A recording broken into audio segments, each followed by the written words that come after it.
রং, চেহারা সব পরিবর্তন হয়, যত্নে অনেক সুন্দর হয় মানুষ। তো মাখামাখি তো করলে হয় ঠিকই, কিন্তু তার সঙ্গে নিয়ম করে যত্ন করে খাওয়া দাওয়াটা হচ্ছে মেন।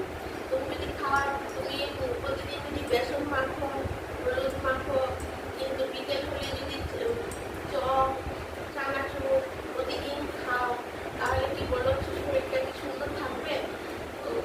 অল্প বয়সের সময় ঠিক আছে, চামড়াটা সে বয়সের সময় ঠিক আছে, তারপরে তার হতে পারে না।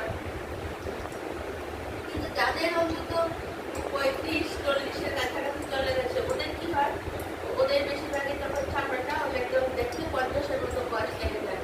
কিন্তু যারা একটু যত্ন করে খাওয়া দাওয়া করে, ওদের 50-55 হয়ে গেলেও বয়সটা একদমই বোঝা যায় না। তো তার জন্য কি করতে হবে, আমাদের কম তেল মশলা খেতে হবে।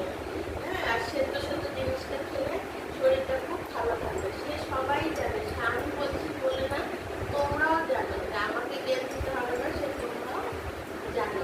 কিন্তু বন্ধুরা, এটা ঠিক যে অনেক